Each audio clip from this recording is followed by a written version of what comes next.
नमस्कार। चलिए आज एक बहुत ही जरूरी और दिलचस्प अदालती फैसले पर बात करते हैं। ये एक ऐसा फैसला है जो सीधे सीधे उन मेंटेनेंस के मामलों से जुड़ा है जहां अक्सर कोई एक पार्टी अपनी असली कमाई छिपाने की कोशिश करती है। तो सवाल बहुत सीधा है। अगर कोई अदालत की आंखों में धूल झोंकने की कोशिश करे, अपनी असली कमाई को लेकर झूठ बोले, तो फिर उसका नतीजा क्या होता है? आइए इसी सवाल का जवाब ढूंढते हैं एक हालिया केस के जरिए।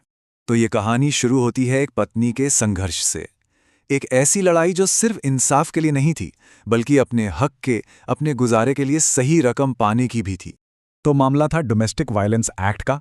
पत्नी ने निचली अदालत में जाकर एक बहुत ही गंभीर आरोप लगाया। उसने कहा कि उसका पति वो जानबूझकर अपनी इनकम कम बता रहा है। क्यों?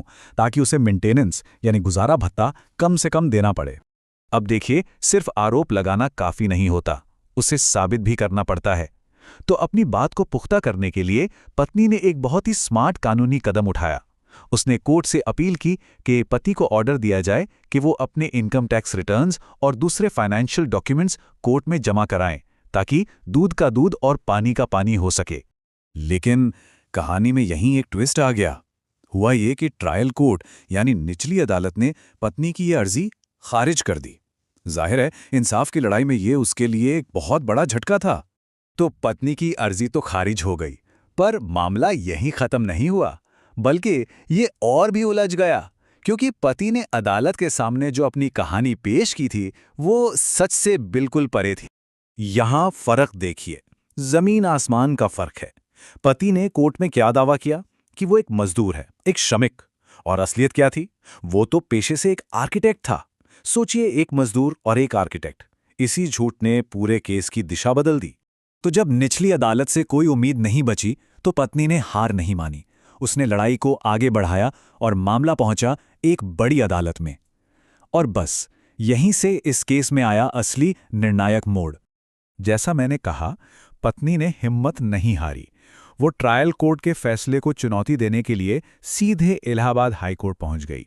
अपनी लड़ाई को एक नए लेवल पर ले गई। और हाई कोर्ट ने मामले को बहुत सीरियस ले लिया। उन्होंने निचली अदालत की हिचकिचाहट को पूरी तरह से नजरअंदाज किया और एक डायरेक्ट पावरफुल कदम उठाया। कोर्ट ने सीधे इनकम टैक्स डिपार्टमेंट को हुक्म दिया कि इस आदमी के पिछले 2 साल के टैक्स रिटर्न्स कोर्ट में पेश किए जाएं। हाई कोर्ट के इस सीधे एक्शन के बाद अब वो सच सामने आने ही वाला था, जिसे इतनी मेहनत से छिपाया जा रहा था। जरा याद कीजिए, ट्रायल कोर्ट में पति ने खुद को क्या बताया था? एक मामूली मजदूर है ना, एक ऐसा मजदूर जिसकी कमाई बहुत कम होती है। लेकिन जब इनकम टैक्स रिटर्न सामने आए तो सब हैरान रह गए। उसकी सालाना कमाई करीब करीब 5 लाख रुपए थी। एक तरफ मजदूर होने का दावा और दूसरी तरफ ये असलियत। झूठ पूरी तरह से बेनकाब हो चुका था। अब जब सच सामने आ गया तो हाईकोर्ट ने एक ऐसा फैसला सुनाया जिसने सिर्फ इस केस को ही नहीं, बल्कि भविष्य में आने वाले ऐसे हजारों मामलों के लिए इंसाफ का एक नया रास्ता बना दिया। हाई कोर्ट ने अपने फैसले में बिल्कुल साफ साफ कहा। कोर्ट का कहना था कि भरण पोषण यानी मेंटेनेंस के मामलों में असली कमाई का खुलासा होना बहुत बहुत जरूरी है। ये ट्रांसपेरेंसी न्याय के लिए सबसे पहली शर्त है। अच्छा, हाईकोर्ट ने यह फैसला यूं ही नहीं दिया। इसका एक मजबूत आधार था। सुप्रीम कोर्ट का एक लैंडमार्क केस, राजनेश बनाम नेहा। साल 2021 के इस केस में सुप्रीम कोर्ट पहले ही ये तय कर चुका था कि मेंटेनेंस के मामलों में सच का पता लगाने के लिए किसी भी पार्टी के फाइनेंशियल डॉक्यूमेंट्स को तलब करना बिल्कुल सही और कानूनी है। तो आखिर में हाई कोर्ट ने किया क्या? उन्होंने कुछ बहुत ही क्लियर डायरेक्शंस दिए। पहला, निचली अदालत का वो पुराना ऑर्डर कैंसिल। दूसरा, केस पर दोबारा से सुनवाई होगी। तीसरा, पति के इनकम टैक्स रिटर्न्स की एक कॉपी पत्नी को भी दी जाएगी। और चौथा, सबसे जरूरी, निचली अदालत को सिर्फ 6 हफ्ते के अंदर इस पर नया फैसला सुनाना होगा। तो इस पूरे केस का सार क्या है? इसका सबसे बड़ा टेक अवे ये है कि इस फैसले ने निचली अदालतों के हाथ और भी मजबूत कर दिए हैं। अब कोर्ट्स ऐसे मामलों में किसी भी पार्टी को मजबूर कर सकती हैं कि वो अपनी इनकम और संपत्ति का पूरा कच्चा चिट्ठा सामने रखें, ताकि सच सामने आए और इंसाफ हो सके।